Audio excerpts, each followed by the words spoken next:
Assalamualaikum warahmatullahi wabarakatuh dan selamat sejahtera kepada semua. Saya Muhammad Afiq bin Muhammad Fauzi bersekolah di SMK Bandar Banting Tingkatan 2. Saya ingin mengajar anda semua salah satu contoh bagaimana digital memperkasakan didikan negara. Jom. Saya suka membaca buku dan membuat nilam.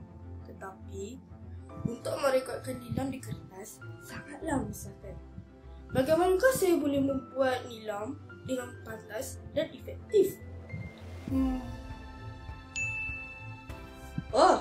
Kita boleh membuat nilam di aplikasi AIRS, iaitu aplikasi nilam yang digunakan oleh guru di serata Malaysia.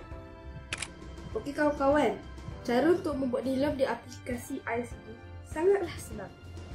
Kawan-kawan boleh meminta pautan nama seseorang daripada guru-guru anda ataupun membuka Google dan menaip AIRS. Setelah kita masuk, kawan-kawan perlu letak akaun MOE dan kata laluan kawan-kawan anda sendiri. Setelah itu, kawan-kawan perlu memilih buku yang sesuai. Contohnya, saya memilih buku Arthur and the Ice Ring. Kawan-kawan perlu memasukkan tajuk, kategori, bilangan buku surat ISBN, penulis, penerbit, tahun terbitan dan bahasa. Selepas itu, kita perlulah mengisi kesemua maklumat di dalam buku itu mengikut soalan yang diberikan.